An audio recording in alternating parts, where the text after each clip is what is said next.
Part 2. Now we're going to be adding our diagonal truss pieces into our bridge. There's a couple different methods depending on where they attach.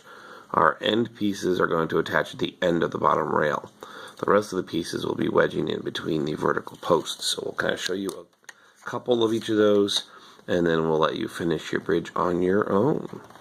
So to start with, we want to be looking straight overhead of our work. And you want to line up your piece. We'll do the end one first, so that it is lined up, and you want to overlap the end of your balsa. So I'm lining up the bottom corner here with the outer edge, and I'm lining up the drawing part up top. So what I have to do then is draw a line. I'll change the camera angle here a second. Draw a line where it overlaps on the top rail, and then where it connects on the bottom rail, the vertical edge. So that when I've done that, you can see I have our lines like that.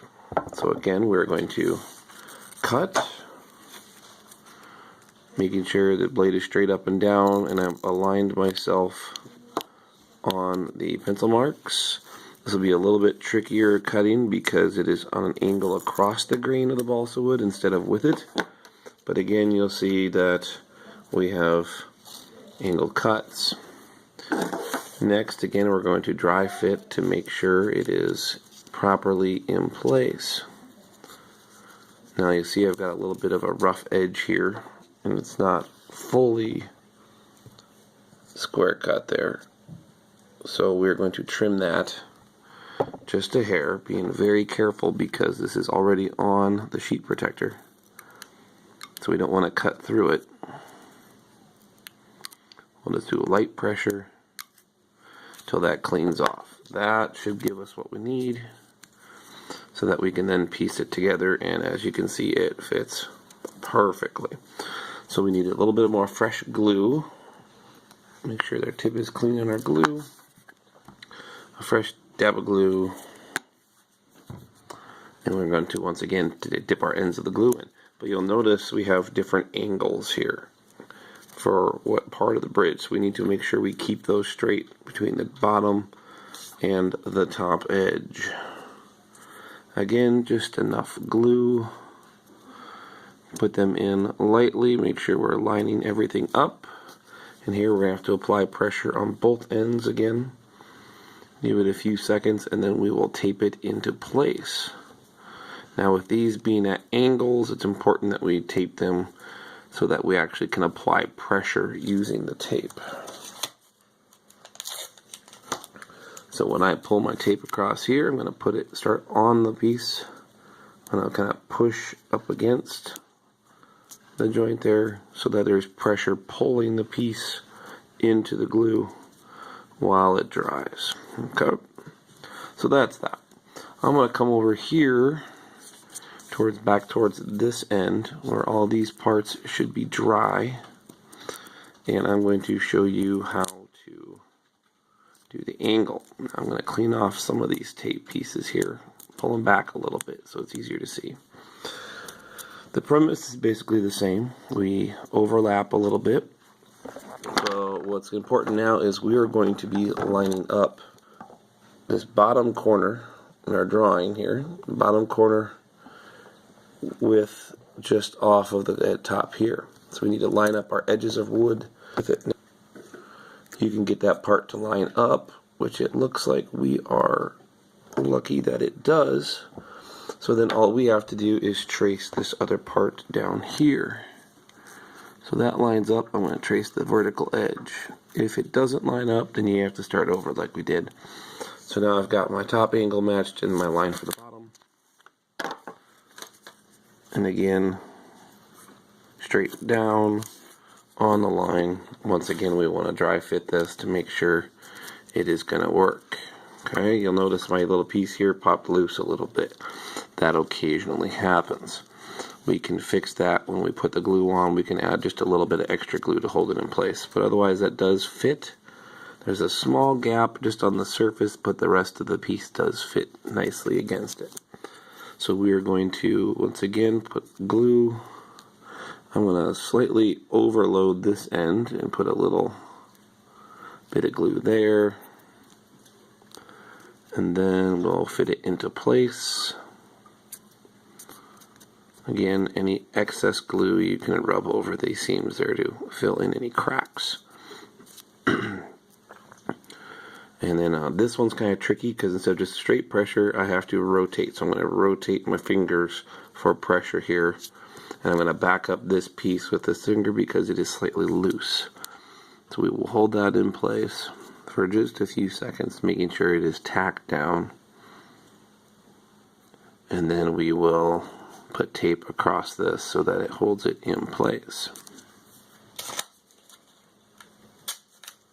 I'm going to use a little bit longer of a piece of tape so that I can span that whole distance there. So start on the wood, push down in between, and go on top. Now I'm also going to take just a little bit of scrap wood and spread a little bit of glue in between there so that we can seal up that loose piece again. Alright, now just to shore up the other side, I'm going to go to this other edge right away. Hopefully getting lucky with the angle. Looks like it's slightly off. Oh no, actually that does match up. So we're going to again mark that in place, mark this edge, and then we'll cut that angle. Making sure again, straight up and down. And then we have a good looking angle there. So dry fitting, just a little bit long. So we're going to trim that. The trick here is to again line up your blade with straight up and down with what you had. Trim off small amounts at a time. And there you see it fits in nice and tight. So we're going to remove it and glue it. Little bit of glue. Wedge that in place. And again, we are going to have a little excess glue, so we rub that down into these seams to fill any cracks that have squeezed out. And that is holding pretty well in place, but we will still tape it down just to be sure. That one is in there nice and tight. And that's the process we're going to use for the rest of it here, so we'll just very quickly finish out these pieces so that you can see what it looks like.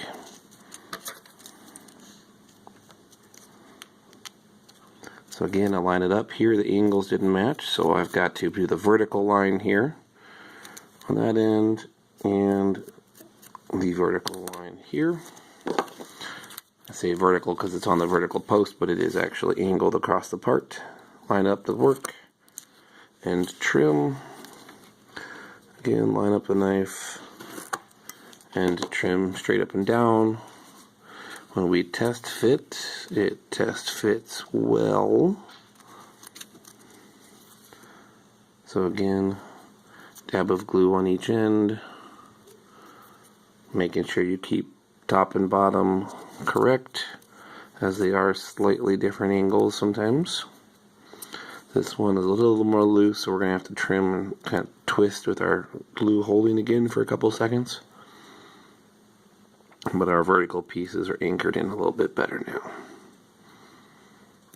That is tacked in, so we're going to tape it down. And again, something you might want to try doing is if you can put a piece on there and you can pull this end that way and use a piece of tape on the other end to pull it up, then that might help it keep in place.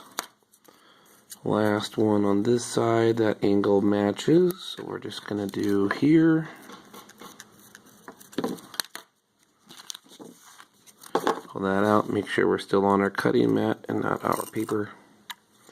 You probably heard that there was actually a gap in the seam there, so it made an uneven cut. So we actually can't really safely use that piece because it puts a weak spot in there and it automatically makes a spot where the bridge wants to break. So we're going to recut that angle, make sure it's nice and clean.